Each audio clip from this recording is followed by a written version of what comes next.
Pablo, gracias por venir a los estudios de Infobae. ¿Cuál es la importancia que deberían tener las economías regionales?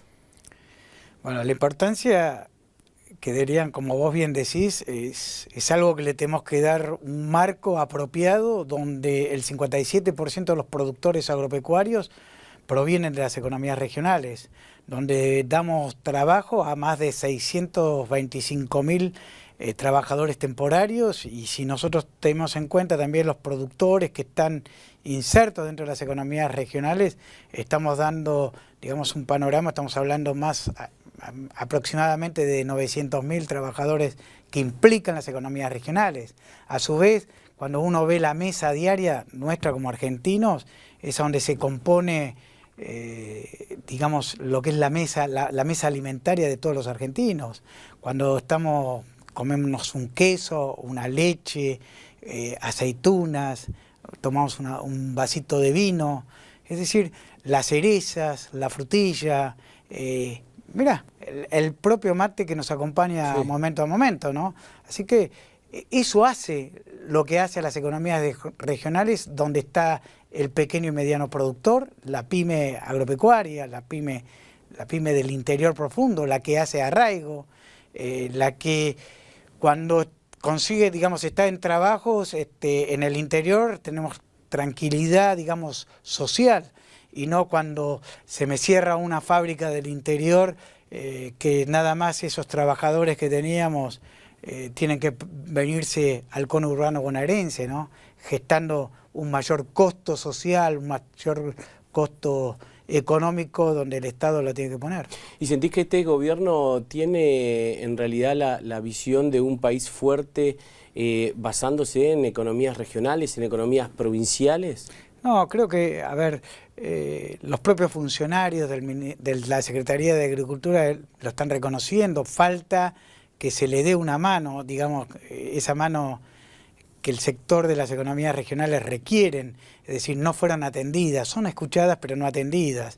Y lamentablemente hace al día a día, es decir, cuando estamos hablando de los limones o del sector citrícola, estamos viendo la película que ellos quieren escuchar, cómo exportamos más limones, cómo se abren mercados. ¿Y cuál es la verdadera película? Bienvenido, pero después tenemos el cítrico dulce, donde tenemos problemas de colocarlo en el mercado interno por una caída de demanda. Hay una recesión en la Argentina, hay bolsillos chicos digamos, de los consumidores, y hay altísimos costos que muchas veces nuestras producciones no alcanzan a cubrir los costos con nuestros ingresos, ¿no? La devaluación, digamos, lo competitivo que se han vuelto algunas economías regionales por la devaluación. Eso pone en balance lo no competitivo que somos en otras cosas como caminos, precios de combustibles, tecnología, gas, costo de electricidad. Conectividad. Conectividad, perdón. Conectividad.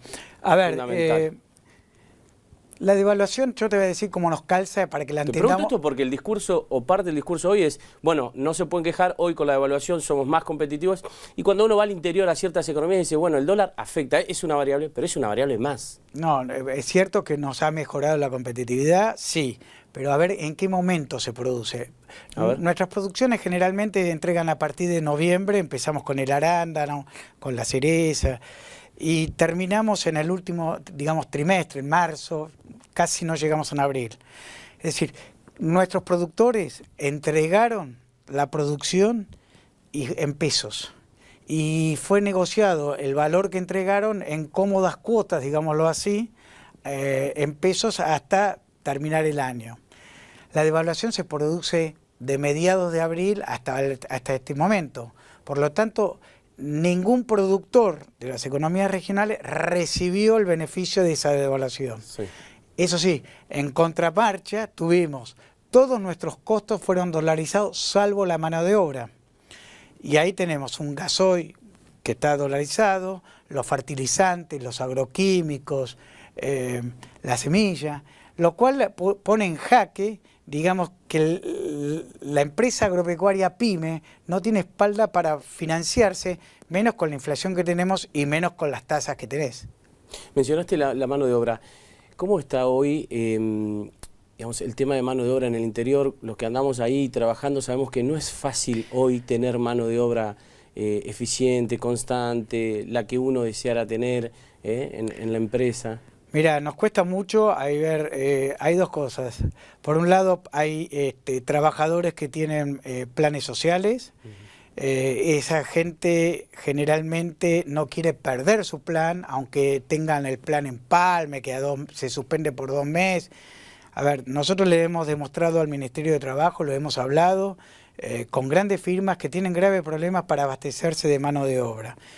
Máxima cuando estás en cosecha y demás, donde tenés que traer entre 500, 600 trabajadores y no los tenés. Y aparte no podés esperar, no es que vos decís, bueno, no arreglo este problema ahora, lo arreglo el mes que viene, no. No, por eso, digamos, es una problemática que tenemos. Tenemos otro tema, la gente joven no quiere ir al campo. Y ese tema es muy claro, porque no hay conectividad. Por eso te lo volcaba. Sí, adiós, es decir, nosotros estamos en estos momentos pensando, sabemos por una encuesta que hizo la gente de Cambio Rural, de 4.600 productores medianos, hay el 46% solamente tiene internet y de ellos 35% tiene lo que es la móvil, un internet móvil, y solamente el 11% banda ancha. Entonces, a ver, bienvenido con toda la desburocratización del Estado, pero el productor hoy puede sacar remitos electrónicos. Pero mucho más que eso, Pablo, mucho más básico me parece. No me imagino cómo un padre puede convencer a su mujer y a sus hijos de mudarse al campo a vivir para trabajar con un buen salario, con estabilidad, si el chico cuando llueve no puede ir a la escuela, si los chicos no pueden ni mirar el iPad, ni la tele, ni las comunicaciones. Ni el WhatsApp. O sea, parece una tontería, pero no, es la vida de hoy. ¿Cómo convences? ¿Cómo llevas a esa familia? ¿Cómo trasladás a ese ingeniero o ese capataz o ese supervisor que no quiere estar en el campo durante cosecha 3 meses y no ver a la familia? Entonces, para trasladar a la familia, esas cosas hoy no se dan. Totalmente, es decir, es un problema. Por suerte, Macri hace 15 días atrás anunció un programa de conectar el 80% de los pueblos del interior con una inversión de 2.400 millones de pesos. Bienvenido, pero que se haga. Claro. Y nosotros acompañamos desde CAME, con nuestras más de 400 entidades adheridas, acompañamos porque es parte de este entramado social que queremos, que quieren el arraigo, que necesitamos que la gente se quede en el interior y que ellos no quieren venirse digamos, a los grandes centros urbanos. Pero bueno, depende un poco de que, digamos, todo el sistema se ponga en juego, digamos, se ponga a funcionar, pero en el sentido de que a la gente, a ver, la economía no puede estar en función de, digamos, la gente en función de la economía tiene que estar en función de la gente. Sí, por supuesto. Y es ahí a donde creo que estamos pensando en grandes cosas y donde tenemos planes estratégicos, donde lo único que está alimentando es al sistema financiero y no bien especulativo, y no a los sistemas productivos. ¿Sentís que hablamos mucho en Argentina de soja, de maíz, de trigo, y eso relega a las economías regionales? No hablamos de maní, no hablamos de legumbres. Es la visión acotada que tienen muchísimos funcionarios, es la visión acotada que, a ver, ante las necesidades son los que rápido te traen los dólares, o que rápidamente es el motor, pero me parece que le tenés que dar otra vuelta de llave justamente para que las economías regionales tan importantes para digamos, el interior profundo del país pueda tener un asentamiento. ¿Cuán importante es ahí la nueva o la posible nueva ley de semillas? No, la ley de semillas primero, en un principio estaba volcada a pensar en soja y trigo. Nosotros creo que desde CAME, primero entendemos quien hace la inversión en investigación tiene que cobrar las regalías pertinentes. El obtentor, quien lo hace, necesita el premio económico. Y por el otro lado, siempre estamos discutiendo el uso gratuito, ¿no? Y ahí el tema me parece que pasa por definir bien qué es la pyme, la micropyme, claro, como la define la CEPYME, ¿no? Es decir, y no pensar, porque siempre la agricultura familiar nos queda cuáles son los niveles de facturación y demás, a dónde lo insertamos, porque si no acá se van a agarrar todos en desmedro de investigaciones futuras, ya sea para la semilla del tabaco, para la semilla del maní, para cualquier órgano de propagación que la ley lo contempla. Y hablando de leyes, ¿qué pasó en la última ley PYME? Mira, la ley PYME surge justamente con los apuros políticos que había en ese momento, después de la doble indemnización, surge y lo trae el gobierno nacional de un formato que nosotros teníamos como proyecto de las economías regionales. De 8 incentivos fiscales se redujeron a 4 por temas. Pero me parece que lo que le falta es reglamentar leyes. Primero es una ley acotada hasta el 2020 sí. Y se nos acaba. Macri ya les puso a su ministro así que dije, hay que trabajarse una nueva ley PYME. Totalmente de acuerdo. Y nosotros creemos que hay que generar un capítulo específico para atender a las economías regionales dentro de esa ley PYME. Entonces, de esa manera le podríamos dar respuestas con estabilidad, que es lo que siempre nos falta, digamos, como empresarios un marco. Agropecuarios, un marco, es decir, saber a dónde vamos a caminar de acá a los próximos 10 años, ¿no? ¿Qué sentís que hoy estamos desperdiciando con las economías regionales? No, yo creo que se está desperdiciando un motor que está lista para funcionar, está con los motores calientes, y que lamentablemente no le ven, digamos, la pata porque tienen miedo o se tiene miedo a que se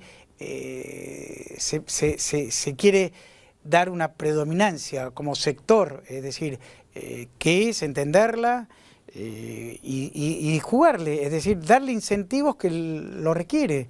El costo social que tiene el no funcionamiento de las economías regionales es muy alto para este país.